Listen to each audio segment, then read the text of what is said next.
Dah keliru nak cari ustaz, ustaz pun keliru. Kenapa musuh-musuh Islam mengelirukan dari segi ulama? Kerana ulama itu waris anbiya. Perlu dikelirukan dari segi ulama supaya tidak bergerak. Nak cari ustaz, ustaz penceramah macam Maharaja Lawak ni tu. Jadi buat kuliah di surau, di masjid. Tetapi bila orang malam pertama orang mari ramai, makin lama makin kurang, makin lama makin kurang. Sebab dia serius. Bila ngajar serius gitu, orang-orang tua yang memang tak ada nak pergi mana-mana, tak ada hak, dia duduk sejik tunggu congok ngatup mata gitu. Orang muda-muda nak daripada luar dengar, nak masuk memang tak. Orang yang kita ajak dah muda-muda suruh dengar, akhirnya tak berminat. Padahal dia ngajar tu ilmiah, tetapi strict dan tegas. Tak ada buat lawak, tak ada, strict je. Jadi kita tengok dia ni alim besar, tak berjaya. Kita buat panduan bila kita nak ngajar orang. Bukan kita nak kata kelemahan guru kita, tak boleh.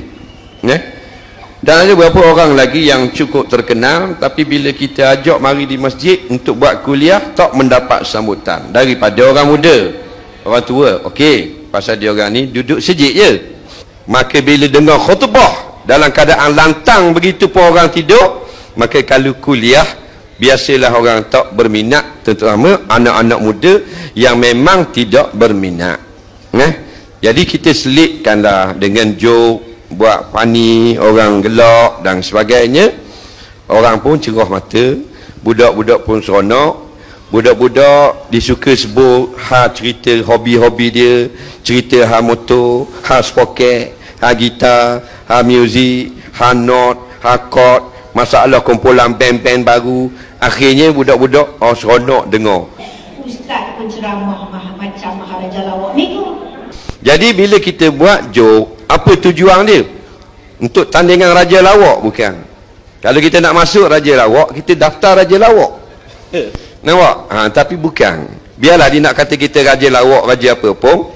Yang kita naknya, niat kita supaya orang-orang muda yang tak berminat dengan kuliah-kuliah yang agak membosankan, supaya mereka bertukar selera daripada minat ke panggung, minat karaoke, minat ke konsert, sudah minat mari kuliah kerana rasa terhibur, rasa seronok, boleh bergurau dan sebagainya. Ada juga ustaz macam ustaz Bollywood.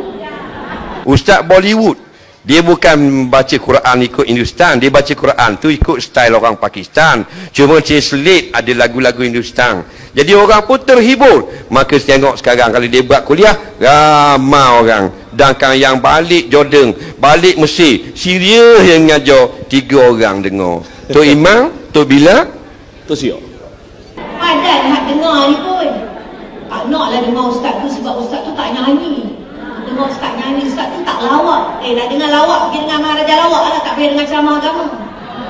Macam yang kata tadi, biarkanlah, maknanya di mana saja kalau kita nak tarik orang dengan Islam, buatkanlah Islam itu perkara yang menghiburkan orang. Kerana manusia Allah cipta suka pada hiburan, maka dalam kuliah kita hiburkan mereka dengan sedikit lawak jenaka. Maka bila orang rasa terhibur, masa dia rasa seronok, maka dia akan maintain dan ajak pula kawan dia pergi. Adakah para perwakilan dalam dewan ini yang mewakili suara seluruh wanita UMNO rasa tercabar, rasa tak? Rasa sensitif, rasa tak? Rasa sedih, rasa tak?